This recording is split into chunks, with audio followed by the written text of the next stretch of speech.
ನಮಸ್ಕಾರ ವೀಕ್ಷಕರೇ, ನಾನು ನಿಮ್ಮ ವಿವಾನ್. ನಾನು ನಿಮ್ಮ ಶಿವ. ಇವತ್ತಿಂದ ನಾವು ಒಂದು ಹೊಸ ಸೀರೀಸ್ ಸ್ಟಾರ್ಟ್ ಮಾಡೋದಕ್ಕೆ ಅಂತ ಹೊರಟಿದೀವಿ. ಅದ್ರ ಹೆಸರೇ ಫಿಲ್ಮಿ ಚರ್ಚೆ. ಎಸ್, ಈ ಸೀರೀಸ್ ಅಲ್ಲಿ ನಾವು ನೋಡಿದಂತ ಸಿನಿಮಾಗಳ ಬಗ್ಗೆ ಇನ್ ಡೆಪ್ತ್ ಆಗಿ ಮಾತಾಡ್ತೀವಿ. ಏನ್ ವರ್ಕ್ ಆಯ್ತು, ಏನ್ ವರ್ಕ್ ಆಗ್ಲಿಲ್ಲ, ಏನ್ ಬೆಟರ್ ಆಗಿತ್ತು, ಏನ್ ಬೆಟರ್ ಆಗಿರ್ಲಿಲ್ಲ ಅನ್ನೋದ್ರ ಬಗ್ಗೆ ಈ ಚರ್ಚೆನಲ್ಲಿ ನಾವು ಮಾತಾಡ್ತೀವಿ. ಮೊದಲನೇದಾಗಿ ನಾವು ಆರಿಸ್ಕೊಂಡಿರೋಂಥ ಸಿನಿಮಾನೇ 45. ಈ ಸಿನಿಮಾದ ಎಕ್ಸ್ಪೀರಿಯನ್ಸ್ ಬಗ್ಗೆ ಮಾತಾಡೋದಾದ್ರೆ, ನಾವ್ ಈ ಸಿನಿಮಾ ನೋಡೋದಕ್ಕೆ ಊರ್ವಶಿ ಥಿಯೇಟರ್ಗೆ ಹೋಗಿದ್ವಿ. ಈ ಸಿನಿಮಾ ರಿಲೀಸ್ ಆಗಿದ್ದು 25 ಡಿಸೆಂಬರ್ 2025. 24 ಡಿಸೆಂಬರ್ ಇದರ ಪ್ರೀಮಿಯರ್ ಶೋ ನೋಡೋದಕ್ಕೆ ಅಂತ ಹೋಗಿದ್ವಿ. ನನಗಂತೂ ಸಿನಿಮಾ ತುಂಬಾನೇ ಇಷ್ಟ ಆಯ್ತು. ಉಪ್ಪಿ ಸರ್ ಎಂಟ್ರಿ ಆಗಿರ್ಬೋದು, ರಾಜ್ಬಿ ಶೆಟ್ಟಿ ಅವರ ಎಂಟ್ರಿ ಆಗಿರ್ಬೋದು, ಶಿವಣ್ಣನ ಎಂಟ್ರಿ ಆಗಿರ್ಬೋದು, ಎಲ್ಲಾನು ತುಂಬಾನೇ ಚೆನ್ನಾಗಿತ್ತು. ಎಸ್ಪೆಷಲಿ ಇಂಟರ್ವ್ಯೂಲ್ಗೆ ಶಿವಣ್ಣ ಬರುವಂತ ಮೂವ್ಮೆಂಟ್ ಏನಿದೆಯಲ್ಲ, ಆ ಹೈ ಮೂವ್ಮೆಂಟ್, ಅದಕ್ಕೆ ಬರ್ದಿರುವಂತ ಬ್ಲಾಕ್ ಮತ್ತೆ ಶಿವಣ್ಣನ ಎಂಟ್ರಿ ಆದಾಗ ಇಡೀ ಥಿಯೇಟರ್ ಸ್ಟೇಡಿಯಂ ಕನ್ವರ್ಟ್ ಆಗೋಯ್ತು. ನನಗೂ ಕೂಡ ಈ ಸಿನಿಮಾ ಬಗ್ಗೆ ತುಂಬಾ ಎಕ್ಸ್ಪೆಕ್ಟೇಷನ್ ಇತ್ತು. ರಿಲೀಸ್ಗೂ ಮುಂಚೆನೆ ತುಂಬಾ ಹೈಪ್ ಕ್ರಿಯೇಷನ್ ಮಾಡ್ಕೊಂಡಿತ್ತು.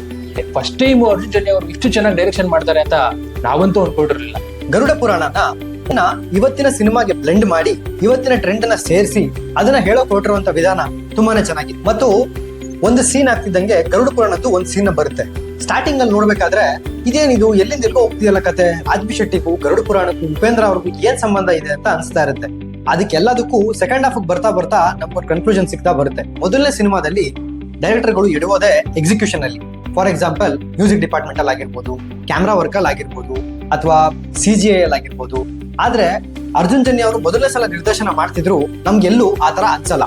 ಅವ್ರು ಇದಕ್ ಮುಂಚೆ ಯಾವುದೇ ಸಿನಿಮಾಗೆ ಅಸೋಸಿಯೇಟ್, ಅಸಿಸ್ಟೆಂಟ್, ಕೋ ಡೈರೆಕ್ಟರ್ ತರ ವರ್ಕ್ ಮಾಡದೇ ಇದ್ರು ಕೂಡ ಮೊದಲನೇ ಸಲಿಗೆ ಇಷ್ಟು ರಿಸ್ಕ್ ತಗೊಂಡು ಮಾಡಿರುವಂತ ಸಿನಿಮಾ ತುಂಬಾನೇ ಚೆನ್ನಾಗಿದೆ. ರಮೇಶ್ ರೆಡ್ಡಿ ಅವ್ರಿಗೆ ಒಂದು ಕ್ರೆಡಿಟ್ಸ್ ಹೋಗ್ಲೇಬೇಕು. ಯಾಕೆ ಅಂತಂದ್ರೆ, ಒಬ್ಬ ಮ್ಯೂಸಿಕ್ ಡೈರೆಕ್ಟರ್ನ ಡೈರೆಕ್ಟರ್ ಮಾಡ್ತಿರೋದು ಮೊದಲನೇ ರಿಸ್ಕ್. ಇಂಥ ದೊಡ್ಡ ದಿಗ್ಗಜರನ್ನ ಹಾಕೊಂಡು ಇವ್ರನ್ನ ಹ್ಯಾಂಡಲ್ ಮಾಡಕ್ ಆಗುತ್ತಾ, ಇವ್ರ ಸ್ಟಾರ್ಡಮ್ ನ ಹ್ಯಾಂಡಲ್ ಮಾಡಕ್ ಆಗುತ್ತಾ ಅನ್ನೋದನ್ನ ಯೋಚನೆ ಮಾಡದೆ ಇವ್ರ ಮೇಲೆ ನಂಬಿಕೆ ಇಟ್ಟು ಈ ಸಿನಿಮಾನ ಕೊಟ್ಟಿದ್ದಾರೆ.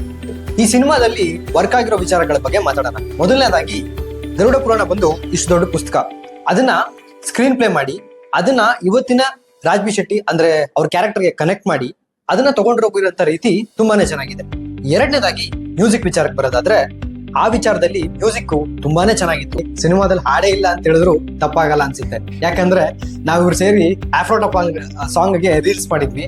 ನಾವು ಸಿನಿಮಾ ಮುಗಿದ್ಮೇಲೆ ಈಗಲೂ ಬರುತ್ತೆ ಸಾಂಗ್, ಈಗ ಬರುತ್ತೆ. ನಾನಂತೂ ನೋಡ್ತಾನೆ ಇದ್ದೆ, ಸಿನಿಮಾ ಮುಗ್ದೇ ಹೊತ್ತು ಆ ಸಾಂಗೇ ಬರ್ಲಿಲ್ಲ. ಬ್ಯಾಕ್ ಗ್ರೌಂಡ್ ಮ್ಯೂಸಿಕ್ ಬಗ್ಗೆ ಮಾತಾಡ್ಲೇಬೇಕು ನೋಡಿ. ಬ್ಯಾಕ್ ಗ್ರೌಂಡ್ ಮ್ಯೂಸಿಕ್ ತುಂಬಾನೇ ಎಂಗೇಜಿಂಗ್ ಆಗಿದೆ. ಒಂದೊಂದು ಸೀನ್ಗೂ ನಮ್ಮನ್ನ ಹಿಡಿದು ಕೂರಿಸುತ್ತೆ. ನಿನ್ನ ಸಾಯಿಸ್ತೀನಿ ಅಂತ ಉಪೇಂದ್ರ ಅವರು ರಾಜ್ಬಿ ಶೆಟ್ಟಿ ಮೇಲೆ ಒಂದೊಂದಾಗಿ ಅಟ್ಯಾಕ್ ಮಾಡ್ತಾ ಹೋಗ್ತಾರೆ. ಅಲ್ಲಿ ಎಲ್ಲಾ ಕಡೆ ಶಿವಣ್ಣ ಬಂದು ಅವ್ರನ್ನ ಕಾಪಾಡ್ತಾ ಹೋಗ್ತಾರೆ. ಇದನ್ನ ಹ್ಯಾಂಡಲ್ ಮಾಡಿರುವಂತ ರೀತಿ ತುಂಬಾನೇ ಚೆನ್ನಾಗಿದೆ. VFX ವರ್ಕ್ ತುಂಬಾನೇ ಚೆನ್ನಾಗಿದೆ. ನಿನ್ಗೇನ್ ವರ್ಕ್ ಆಯ್ತು ಅನ್ಸುತ್ತೆ ಶಿವ? ಬಟ್ ಫಸ್ಟ್ ಟೈಮ್ ಒಂದ್ ಒಳ್ಳೆ ಸಿನಿಮಾ ಮಾಡಿದ್ದಾರೆ, ಒಂದ್ ಒಳ್ಳೆ ಡೈರೆಕ್ಷನ್ ಲೆವೆಲ್ ನ ಎತ್ತಿ ತೋರಿಸಿದ್ದಾರೆ. ಏನು ವರ್ಕ್ ಆಗಿಲ್ಲ ಅಂತ ನೋಡೋದಾದ್ರೆ, ಕೆಲವೊಂದ್ ಕಡೆ VFX ನ ವರ್ಕ್ ಗಳು ಅಷ್ಟಾಗಿ ನಮ್ಗೆ ಚೆನ್ನಾಗಿ ಬಂದಿಲ್ಲ. ಇದನ್ನ ಎಲ್ಲಾ ರಿವ್ಯೂವರ್ಸು ಹೇಳಿದ್ರು, ಒಂದಷ್ಟು ಜನ ಟ್ರೋಲ್ ಕೂಡ ಮಾಡಿದ್ರು, ಇದೇನ್ ಈ ತರ ಇದೆ ಹಂಗೆ ಹಿಂಗೆ ಅಂತ. ಒಂದು ವಿಚಾರ ನಾನು ಹೇಳೋದಕ್ಕೆ ಇಷ್ಟಪಡ್ತೀನಿ, VFX ಅನ್ನೋದು ಮೊದಲನೇ ಸಿನಿಮಾಗೆ ಮಾಡೋದು ತುಂಬಾನೇ ಕಷ್ಟ ಇದೆ. ಎಂತ ದೊಡ್ಡ ದೊಡ್ಡ ಡೈರೆಕ್ಟರ್ಗಳೇ VFX ಅಲ್ಲಿ ಎಡವಟ್ ಮಾಡ್ಕೊಂಡ್ಬಿಡ್ತಾರೆ. ಅಂತದ್ರಲ್ಲಿ ಅರ್ಜುನ್ ಜನ್ಯ ಅವರು ಮೊದಲನೇ ಸಲ ನಿರ್ದೇಶನ ಮಾಡ್ತಿದ್ದಾರೆ ಅಂದಾಗ ಅಲ್ಲವ್ರಿಗೆ ಸ್ವಲ್ಪ ಲಿಬರ್ಟಿ ನಾವು ಕೊಡ್ಬೇಕಾಗುತ್ತೆ. ಯಾಕೆ ಅಂತಂದ್ರೆ, ಈ ಸಿನಿಮಾ ಶೂಟಿಂಗ್ ನಡೆಯುವಂತ ಸಂದರ್ಭದಲ್ಲಿ ಶಿವಣ್ಣಂಗೆ ಹುಷಾರ್ ತಪ್ಪಿ ಅವರು ಫಾರಿನ್ಗೆ ಟ್ರೀಟ್ಮೆಂಟ್ಗೆ ಅಂತ ಹೋಗಿದ್ರು. ಮತ್ತೆ ಅವ್ರು ಬರೋರು ಕಾಯ್ದು ಆ ಕ್ಲೈಮ್ಯಾಕ್ಸ್ ಪೋರ್ಷನ್ ನ ಶೂಟ್ ಮಾಡಿದ್ದಾರೆ ಅಂತ ಹೇಳಲಾಗುತ್ತೆ. ಎಸ್ಪೆಷಲಿ ಅದರಲ್ಲಿ ಆ ಬೇರೆ ಬೇರೆ ಅವತಾರದಲ್ಲಿ ಶಿವಣ್ಣ ಬರ್ತಾರೆ. ಅರ್ಧನಾರೀಶ್ವರ ಆಗಿರ್ಬೋದು, ಭೀಮಂತರ ಆಗಿರ್ಬೋದು, ಆಮೇಲೆ ಕಪಾಲಿ ಆಗಿರ್ಬೋದು, ಇನ್ನು ಬೇರೆ ಬೇರೆ ಅವತಾರದಲ್ಲಿ ಬರ್ತಾ ಹೋಗ್ತಾರೆ. ಅದರಲ್ಲಿ ಭೀಮ ಮತ್ತೆ ಇನ್ನೊಂದು ಯಾವುದೋ ಒಂದು ಮಾತ್ರ ಸ್ವಲ್ಪ ನಮ್ಗೆ ಅಷ್ಟು ಸರಿ ಬಂದಿಲ್ಲ ಅಂತ ಅನಿಸ್ತು. ಅದನ್ನ ಬಿಟ್ರೆ ಮಿಕ್ಕ ಎಲ್ಲಾ ಪೋರ್ಷನ್ ಏನಿದೆ ತುಂಬಾನೇ ಚೆನ್ನಾಗಿದೆ. ಬಚ್ಚನ್ಗೆ ಫಸ್ಟ್ ಇಂದಾನು ಉಪೇಂದ್ರ ಅವರು ಬಚ್ಚನ್ ಹೇಳ್ತಿರ್ತಾರೆ, ಯಾರಣ್ಣ ಒಬ್ಬ ಬಂದು ಎಲ್ಲ ಹಾಳು ಮಾಡ್ತಾವನೆ. ಅವಾಗ ಉಪೇಂದ್ರ ಅವ್ರು ಹೇಳ್ತಾನೆ ಇರ್ತಾರೆ, ಅವನೊಬ್ಬ ಅಲ್ಲ ಕಣ. ಅವಾಗ ಅನಿಸ್ತಾ ಇರುತ್ತೆ, ಶಿವಣ್ಣ ಅವ್ರು ಒಬ್ಬರೇ ಇರೋದು, ಯಾಕೆ ಇವ್ರು ಈ ತರ ಹೇಳ್ತಿದ್ದಾರೆ ಅಂತ. ಕ್ಲೈಮ್ಯಾಕ್ಸ್ ಬರೋ ತನಕ ನಿಮ್ಗ ಏನಾಗುತ್ತೆ ಯಾರು ಎಕ್ಸ್ಪೆಕ್ಟ್ ಮಾಡೋದಕ್ಕೆ ಸಾಧ್ಯ ಇಲ್ಲ. ಇನ್ಕ್ಲೂಡಿಂಗ್ ಟ್ರೈಲರ್ ಅಲ್ಲಿ ಕೂಡ ಬರೀ ಅರ್ಧನಾರೀಶ್ವರ ಗೆಟಪ್ ಮಾತ್ರ ತೋರಿಸಿದ್ದಾರೆ. ಆ ತರ ಇನ್ನು ಡಿಫ್ರೆಂಟ್ ಯಾವ ತರ ಇದೆ ಅಂತಂದ್ರೆ ತುಂಬಾನೇ ಚೆನ್ನಾಗಿದೆ. ಆಮೇಲೆ ಅವರಷ್ಟು ಜನ ಸೇರ್ಕೊಂಡು ರಾಜ್ಬಿ ಶೆಟ್ಟಿನ ಮಧ್ಯದಲ್ಲಿ ಕೂರಿಸ್ಕೊಂಡು ಒಂದು ಏನಂತಾರೆ ವೆಹಿಕಲ್ ತರ ಮಾಡ್ಕೊಂಡ್ ಬರ್ತಾರೆ. ಅದಂತೂ ನೋಡೋವಾಗ ಇಡೀ ಥಿಯೇಟರ್ ಬ್ಲಾಸ್ಟ್ ಆಗೋಗಿತ್ತು.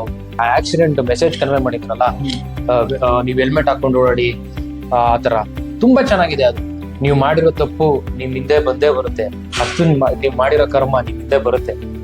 ವೇರ್ ಎವರ್ ಯು ಗೋ ಕರ್ಮ ವಿಲ್ ಫಾಲೋಸ್ ಯು. ಕ್ಲೈಮ್ಯಾಕ್ಸ್ ಅಲ್ಲಿ ಉಪೇಂದ್ರ ಅವರು ರಿಯಲ್ ಯಮ ಬಂದು ಕೂತ್ಕೊಂತಾರೆ. ಈ ಕಡೆಗೆ ಶಿವಣ್ಣ ಅವರು ಶಿವನ್ ಗೆಟಪ್ ಅಲ್ಲಿ ಬಂದು ಕೂತ್ಕೊಂಡು ರಾಜ್ಬಿ ಶೆಟ್ಟಿಗೆ ಹೇಳ್ತಾರೆ, ನೀನು ಫಸ್ಟ್ ಸೀನಲ್ಲೇ ಸತ್ತೋಗ್ಬಿಟ್ಟಿದ್ದೆ ಜನಕ್ಕೆ ಮೆಸೇಜ್ ಕೊಡೋದಕ್ಕೋಸ್ಕರ ಇಷ್ಟೆಲ್ಲ ಸಿನಿಮಾ ಮಾಡ್ಬೇಕಾಗಿ ಬಂತು. ಆಮೇಲೆ ಕ್ಲೈಮ್ಯಾಕ್ಸ್ ಅಲ್ಲಿ ಹೇಳ್ತಾರೆ ಕೂಡ, ಯಾರು ಇವತ್ತಿನ ಕಾಲದಲ್ಲಿ ಗರುಡ ಪುರಾಣ ಓದಲ್ಲ, ಅದಕ್ಕೋಸ್ಕರ ಈ ಸಿನಿಮಾ ಮಾಡಿ ಆ ವಿಚಾರನ ಇಲ್ಲಿವರೆಗೂ ತಲುಪಿಸ್ತಾ ಇದೀವಿ ಅನ್ನೋದಂತ ಮೆಸೇಜ್ ಅನ್ನ ಕೊಟ್ಟಿದ್ದಾರೆ. ಕನ್ಕ್ಲೂಷನ್ಗೆ ಬರೋದಾದ್ರೆ, ಈ ಸಿನಿಮಾ ಟೆಕ್ನಿಕಾಲಿಟೀಸು, ಹ್ಯಾಂಡಲ್ ಮಾಡಿರುವಂತ ರೀತಿ, ಆ ದೊಡ್ಡ ಸ್ಕೇಲ್, ದೊಡ್ಡ ಬಜೆಟ್, ದೊಡ್ಡ ದೊಡ್ಡ ಆಕ್ಟರ್ಸ್, ಈ ಸಿನಿಮಾಗೆ ಅರ್ಜುನ್ ಜನ್ಯ ಅವರು ಯಾವ ಮಟ್ಟಕ್ಕೆ ವರ್ಕ್ ಮಾಡಿದ್ದಾರೆ ಅಂತ ಹೇಳಿದ್ರೆ, ಈ ಸಿನಿಮಾ ನಾವೇನ್ ನೋಡಿದೀವಿ ಅದನ್ನ ಒಂದು ವಿಡಿಯೋ ತರ ಮಾಡಿ ಇದೇ ತರ ನಾನು ತೆಗಿತೀನಿ ಅಂತ ತಗೊಂಡೋಗಿ ರಮೇಶ್ ರೆಡ್ಡಿ ಅವ್ರಿಗೆ ತೋರಿಸಿ ಮತ್ತೆ ಇವ್ರಿಗೆಲ್ಲ ತೋರಿಸಿ ಇದು ಮಾಡಿದ್ದಾರೆ. ಮೇಕಿಂಗ್ ವಿಡಿಯೋಸ್ ನೀವು ನೋಡ್ತಾ ಬಂದ್ರೆ ಅದ್ರೆಲ್ಲ ಅರ್ಜುನ್ ಜನ್ಯ ಅವರೇ ಐಫೋನ್ ಹಿಡ್ಕೊಂಡು ಈ ಶಾರ್ಟ್ಸ್ ನೆಲ್ಲ ತೆಗೆದ್ಬಿಟ್ಟು ನನಗೆ ಈ ತರ ಬರ್ಲಿ ಅಂತ ಕ್ಯಾಮ್ರಾಮನ್ ತೋರಿಸ್ತಾ ಇರ್ತಾರೆ. ಅದು ಅವರ ಡೆಡಿಕೇಶನ್ ಅನ್ನು ತೋರಿಸುತ್ತೆ.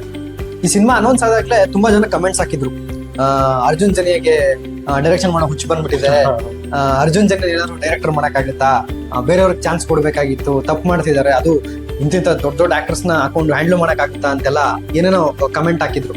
ಸ್ಟಾರ್ಟಿಂಗ್ ಅಲ್ಲಿ ನನಗೂ ಕೂಡ ಸ್ವಲ್ಪ ಡೌಟ್ ಇತ್ತು, ಅಂದ್ರೆ ಫಸ್ಟ್ ಸಿನಿಮಾಗೆ ದೊಡ್ಡ ಬಜೆಟ್, ದೊಡ್ಡ ಈ ತರ ಸ್ಟಾರ್ಸ್ ಎಲ್ಲರನ್ನು ತಗೊಂಡು ಹ್ಯಾಂಡಲ್ ಮಾಡಕ್ಕಾಗತ್ತಾ ಅನ್ನೋ ನೋಡಿದ್ಮೇಲೆ ನನಗೆ ತುಂಬಾನೇ ಖುಷಿ ಆಯ್ತು. ಯಾಕೆ ಅಂದ್ರೆ ಎಲ್ಲೂ ಕೂಡ ಯಾರೋ ಫಸ್ಟ್ ಟೈಮ್ ಒಬ್ಬ ಡೈರೆಕ್ಟರ್ ಮಾಡುವಂತ ಸಿನಿಮಾ ಇದು ಅಂತ ಯಾರಿಗೂ ಅನ್ಸಿಷ್ಟು ಇವತ್ತಿನ ವಿಡಿಯೋ ಆಗಿತ್ತು.